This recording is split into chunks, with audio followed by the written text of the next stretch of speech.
कह दे कि हम भारत के रहने वाले नहीं है, हमारा मूल विदेशी है, ये यहीं के लोग हैं सारे, अगर ये मजबूत हो गए तो कभी भी हमें यहाँ से हटा सकते हैं, क्योंकि हमने अंग्रेजों को यही कहकर के हटाया है कि अंग्रेज विदेशी है, इसलिए विदेशी अंग्रेजों वापस जाओ।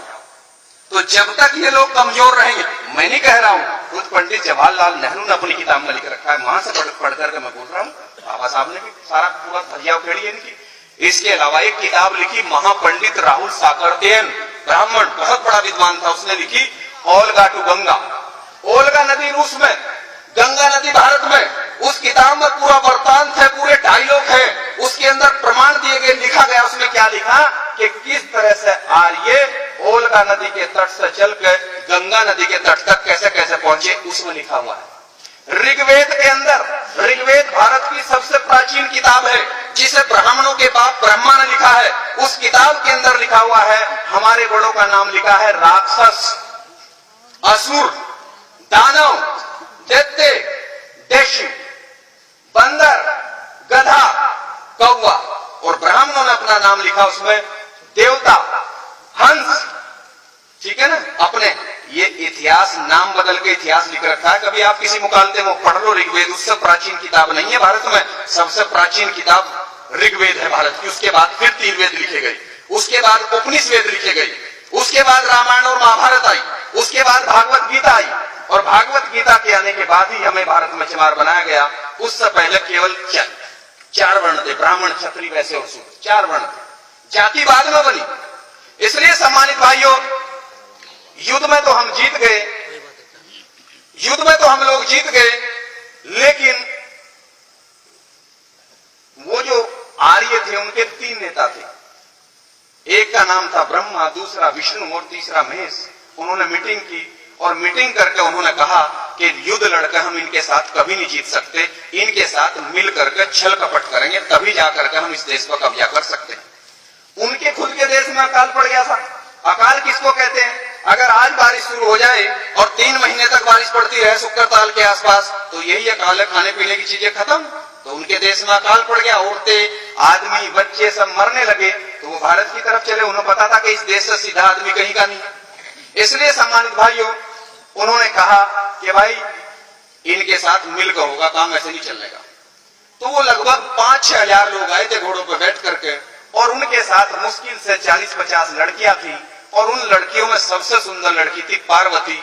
तो ब्रह्मा ने उसको कहा कि पार्वती तुम बात सुनो, अगर तुमने हमारा ये काम कर दिया तो हम तुम्हें भारत में देवी बना करके, जब तक इस देश पर हमारा कब्जा रहेगा तुम्हारी पूजा होगी, और मैं तुम्हारे साथ 8 लड़कियां और लगा रहा हूं, तुम 9 लड़कियां मिल करके, ये इनका लीडर है शंकर, अगर तुमने इसको अपने जाल में फंसा दिया तो हम भारत पर कब्जा कर लेंगे। इन 9 लड़कियों को ट्रेनिंग दी गई, इन 9 लड़कियों को ट्रेनिंग दी गई, और ट्रेनिंग देने के बाद ब्रह्मा विष्णु महेश हमारे नेता शंकर के पास लेकर आए, और जमीन पर लेट करके रोने लगे कि हमारे देश में अकाल पड़ गया, और हमें कुछ दिन के लिए अपने देश में शरण दे दो, और जब मौसम सही होगा तो हम वापस चले जाएंगे, और उसके बदले में हमारी ये 9 लड़की आपकी सेवा में रहेगी। जो हमारा शंकर था, जो हमारा शंकर एक पद था, जैसा आज कौन है? आज मोदी है प्रधानमंत्री, कल कौन थे? मनमोहन सिंह, उससे पहले नरसिम्हा राव, यानी ये एक पद है प्रधानमंत्री। तो उस समय हमारा द्रविड़ संस्कृति में, सिंधु घाटी की सभ्यता में हमारा एक पद था शंकर। शंकर कोई एक आदमी था, हमने वो नेता चुन रखा था अपना, वो था, अगर दिक्कत होगी तो फिर दूसरा बना लेते थे। तो उसने कहा भाई ठीक है, चलो मैं आपको टाइम दे रहा हूँ, 6 महीने भारत में रह लो, जब मौसम सही होगा वापस जाना पड़ेगा। तो वो जो 9 लड़कियां थी, वो घूमने के बहाने सिंधु घाटी के बॉर्डर से हटाकर, उन्हें अफगानिस्तान से हटाकर चीन के बॉर्डर की तरफ लेकर आई घूमने के बहाने, और उन्होंने यही हमारे पड़ोस में सारा काम हुआ। इस शहर का नाम भी लिखा महाभारत कालीन, क्योंकि कहीं आसमान में महाभारत नहीं है, सब यहीं की कहानियां हैं। हमें गुलाम यहीं आपके बराबर में बैठकर बनाया गया। चीन के बॉर्डर से पहले है हरिद्वार, और हरिद्वार के नीचे है कनखल, उसी का एक छोटा सा कस्बा, उस समय गांव रहा होगा कभी। तो वहां पार्वती ने डेरा डाल दिया शंकर के साथ, और भांग धतूरा शराब और गांजा पिला करके इसको पागल कर दिया। और इस तरह से जब आर्यों को यह पता लगा कि हमारी लड़कियों ने काम सही कर दिया, तो उधर से आर्यों ने अपना घेरा डाल दिया। इस देश का नाम जम्बू द्वीप था, उन्होंने इसका नाम बदलकर तुरंत कर दिया आर्यव्रत। व्रत का मतलब होता है घेरा, यानी आर्यों ने घेरा डाल दिया। घेरा तो डलेगा ही जब जिस देश का नेता ही बेईमान उनके चक्कर में फंस गया और उनको शरण दे दी भारत में, और उसने अपने इतिहास को पढ़ने की कोशिश नहीं की, इस चक्कर में उन्होंने भारत में कब्जा कर लिया। कब्जा करने के बाद उनकी फिर मीटिंग हुई। हम लोग तो साल में एक बार आते हैं, और ये मैं आपको बता रहा हूं कि अगर आप रोजाना बैठ करके इस तरह से बात नहीं करोगे गांव गांव में, तो 5-4 साल का समय है आपके सामने, मैं उसको रखूं आपके सामने। लेकिन पहले मैं ये कहानी आपको जरूर बताऊंगा, क्योंकि हमारे अनपढ़ तो छोड़ दो, जो पढ़े लिखे लोग हैं उनको समाज का पता नहीं है। उनको जिसने जो कह दिया, कोई दलित बताता है हमें, कोई हरिजन हमें बताने लगता है, कोई हमें नीच बताता है, और ब्राह्मणों ने सारी किताबों में हमें शुद्ध लिख करके नीच लिख रखे हैं। तो जब तक हम इसका विरोध नहीं करेंगे तब तक तो ये ऐसे ही चलती रहेगी परिपाटी। हम क्यों माने, देश हमारा है। हम तो इस तरह से, जब ये अंग्रेजों के खिलाफ आंदोलन चला सकते हैं तो हम इनके खिलाफ आंदोलन चलाएंगे कि देश हमारा। पूरी दुनिया का ये कानून बना हुआ है, हमने पढ़ा है, यूएनओ का कानून है, संयुक्त राष्ट्र संघ का कानून है कि कोई भी विदेशी किसी देश में केवल रह सकता है, नौकरी कर सकता है, कारोबार कर सकता है, लेकिन हुकूमत नहीं कर सकता। और ब्राह्मण भारत के अंदर हुकूमत भी कर रहा है, और धर्म का सारा काम भी उसने, सारी ठेकेदारी उसने ले रखी है, सारा कारोबार उसके पास है। जब कानून ये बना हुआ कि वो राज नहीं कर सकते, तो फिर इस देश पर राज कैसे चल रहा उनका? वो हमारी बेवकूफत और हमारी मूर्खता में चल रहा है कि जितने महापुरुषों ने आंदोलन चलाया, हम अपने आजादी के आंदोलन को छोड़ करके भक्ति के आंदोलन में शामिल हो जाते हैं, और इस तरह से वो भक्ति के चक्कर में हमारा सत्यानाश कर देते हैं। क्योंकि भक्ति का मतलब, भगत का मतलब हिंदी में होता है दास, और उर्दू में भगत का मतलब है गुलाम। और हमारी लड़ाई है मुक्ति यानी आजादी की लड़ाई। ये जो भक्त शब्द है और भक्ति है, ये तो ब्राह्मणों का शब्द है। अगर गुरु रविदास जी की जिस किताब में ब्राह्मणों की मिलावट ना हो, एक भी किताब आप मुझे ऐसी दिखा दे जिसका कोई राइटर ब्राह्मण ना हो, तो मैं आपका गुलाम बनने को तैयार हूं। क्योंकि मेरे भाइयों, उनका आंदोलन मुक्ति का आंदोलन था, आजादी का आंदोलन था। ज्योतिबा फूले का आजादी का आंदोलन था। ज्योतिबा फूले सैनिक थे बिरादरी संभाली, उनके आंदोलन को काउंटर करने के लिए उन्होंने आंदोलन चलाया, मुक्ति का आंदोलन, सत्यशोधक समाज बना करके। तो एक ब्राह्मण था, उसका नाम था दयानंद सरस्वती, वो टंकारा का महाराष्ट्र का ब्राह्मण था। उसने तुरंत 50 ब्राह्मणों की बैठक बुलाई। उसने कहा अगर ये सैनिक का लड़का पूरे देश में से समझा देगा तो हम तो 3% है, ये ज्यादा लोग इकट्ठे हो जाएंगे, एक तरफ सारे लोग इसके साथ चले जाएंगे। उन्होंने कहा तुरंत आर्य समाज बनाओ। उन्होंने आर्य समाज बनाया और ब्रह्म समाज बनाया, और भारत में आंदोलन शुरू कर दिया। हमारे लोगों ने ज्योतिबा फूले का जो सही आंदोलन था, हम आजाद दिलाने वाला, उसे छोड़कर आर्य समाज के आंदोलन में शामिल हो गए। हमारा आंदोलन काउंटर हो गया। तो कितने उदाहरण मैं आपको दूं, इस तरह से हमारा आंदोलन काउंटर होता है भारत में। इसलिए सम्मानित भाइयों, उसमें क्या हुआ, उन्होंने मीटिंग की। मीटिंग करके उन्होंने कहा भाई हमारी लड़कियों ने काम तो बहुत सही कर दिया, चलो संकट तो फंसा, लेकिन इनका क्या करोगे? जो भोले, भोले का मतलब है भारत की जनता, वो हमें बोलते हैं भोला। वो हमें भोला इसलिए बोलते हैं कि हम इतने भोले हैं कि 5000 साल से हमारा सत्यानाश कौन कर रहा, हमें आज तक यही पता नहीं कि हमारा सत्यानाश कौन कर रहा। हम भगवान को कह रहे हैं कि मेरी तो किस्मत बहुत गलत लिखी थी। अरे कोई भगवान हमारी किस्मत खराब नहीं कर रहा, हमारी किस्मत तो इन्होंने खराब कर रखी है, समझिए ना। इसलिए वो हमें भोला बोल रहे हैं, वो तो सही बोल रहे हैं। एक बार हम एक मंदिर में गए तो हमने कहा भाई, अब हम जानते थे इसको, मगर पंडित जी ये बताओ, ये जो शंकर भगवान की मूर्ति है, इसके माथे में भी एक आंख है, ये क्या है? कहने के बच्चा इसे मत पूछो। आज क्यों नहीं बताओ मगर इसके बारे में? कहने लगे अगर भोले ने आंख खोल ली तो धरती पर परले आ जाएगी।